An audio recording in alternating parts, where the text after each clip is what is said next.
চীনে ডালিয়ানে world economic forum আয়োজিত গ্রীষ্মকালীন দাভোসে বার্ষিক সভায় অংশগ্রহণ শেষে বেইজিংয়ের উদ্দেশ্যে রওনা দিয়েছেন প্রধানমন্ত্রী তারেক রহমান। সফরের শেষ দিনে প্রধানমন্ত্রী বৈঠক করবেন চীনের প্রেসিডেন্ট শি জিনপিং এর সাথে। বৈঠকে দুই দেশের স্বার্থ সংশ্লিষ্ট বিষয় আলোচনা ছাড়াও অন্তত 15টি চুক্তি ও সমঝোতা স্মারক সই হতে পারে। চীন থেকে আরও জানাচ্ছেন হাসান মাহমুদ।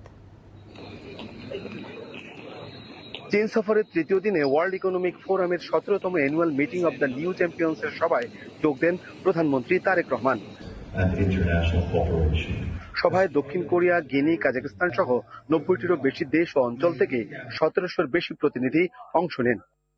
গ্রীষ্মকালীন দাভোসে প্রধানমন্ত্রী তারেক রহমানের অংশগ্রহণ বাংলাদেশের জন্য নতুন বিনিয়োগ ও কর্মসংস্থানের সুযোগ ছাড়াও জাতীয় সক্ষমতাকে আরও সমৃদ্ধ এবং শক্তিশালী করবে বলে মনে করা হচ্ছে। এই সভায় যোগদান শেষে প্রধানমন্ত্রী Tarique Rahman China railway construction, road and bridge corporation এবং চায়না মেশিনারিজ ইঞ্জিনিয়ার কর্পোরেশনের চেয়ারম্যানদের সাথে পৃথক বৈঠক করেন। এসব বৈঠক শেষে বুলেট ট্রেনে করে স্ত্রী ডাক্তার জুবাইদা রহমান সহ সফর সঙ্গীদের নিয়ে বেইজিং এর উদ্দেশ্যে যাত্রা করেন তারেক রহমান। বেইজিং এর দিয়াও ইউতাই স্টেট গেস্ট হাউসে অবস্থান করবেন তিনি। সফরের সবচেয়ে গুরুত্বপূর্ণ কর্মসূচি 26 জুন চীনের প্রেসিডেন্ট শি জিনপিং এর সঙ্গে তারেক রহমানের বৈঠক। এই শীর্ষ বৈঠকে দ্বিপক্ষীয়, আঞ্চলিক এবং বৈশ্বিক গুরুত্বপূর্ণ বিষয়ে বিস্তারিত আলোচনা ছাড়াও দুই দেশের মধ্যে 15 থেকে 17টি চুক্তি ও সমঝোতা স্মারক সইয়ের সম্ভাবনা রয়েছে। চীনের দালিয়ানে দুদিনের কর্মব্যস্ত সফর সম্পন্ন করেছেন প্রধানমন্ত্রী। বলা হচ্ছে তার এই সফর ফলপ্রসূ হয়েছে।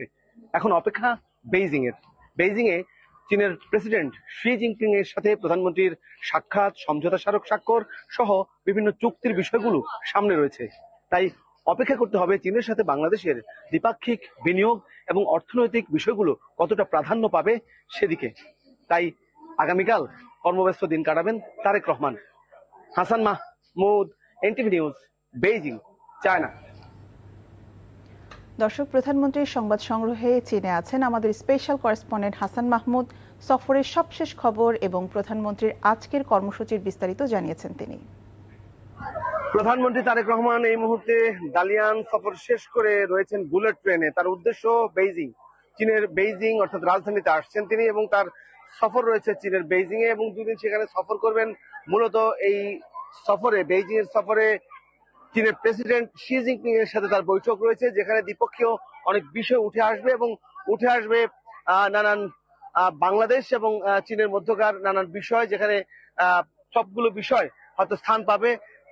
শি জিনপিং এর সাথে বৈঠকের দিকে আসলে বাংলাদেশের অনেকে তাকিয়ে আছে এই কারণে, কারণ এই আলোচনার মধ্য দিয়ে বাংলাদেশে চীনের বিনিয়োগ যেমন প্রসার লাভ করার আশা করা হচ্ছে, তেমনি পাশাপাশি বাংলাদেশের যেসব অবকাঠামোগত উন্নয়ন, বিশেষ করে পদ্মা দ্বিতীয় সেতু সহ মংলা বন্দর এবং তিস্তা ব্যারেজের মতো বিষয়গুলো আলোচনায় প্রাধান্য পাবে বলে মনে করা হচ্ছে। এই মুহূর্তে স্ত্রী ডাক্তার জুবাইদাকে নিয়ে তিনি রয়েছেন বুলেট ট্রেনে এবং দুদিনের দালিয়ান সফর তিনি কি সম্পন্ন করেছেন। বলা হচ্ছে যে তার এই সফর বেশ খানিকটা ফলপ্রসূ হয়েছে। এখন শি জিনপিং এর সাথে তার কি ধরনের বৈঠক হয়, সেই বৈঠকে কি ধরনের আলোচনা হয়, সেই বিষয়গুলো আসলে অপেক্ষা করতে হবে। সেখানে কি ধরনের বাংলাদেশের জন্য কতটা আশার বাতি দেখা যায়, কতটা মেলে সুফল, সেটা একটা বড় বিষয় দেখা দিবে। এবং সবচেয়ে বড় কথা হচ্ছে আজকে যে তিনি ওয়ার্ল্ড ইকোনমিক ফোরামের 17তম সভায় অংশ নিয়েছেন, সেখানে কিন্তু মূলত যে বিষয়গুলো নিয়ে আলোচনা হয়েছে সেটি হচ্ছে যে জলবায়ু ক্ষতিগ্রস্ত যে বাংলাদেশের মতো দেশগুলো, সেই দেশগুলোকে আসলে উন্নত দেশ সহযোগিতা করবে এমন বার্তা তারা দিয়েছেন এবং বলেছেন যে এই অঞ্চলে জ্বালানি নিরাপত্তা নিশ্চিত করা,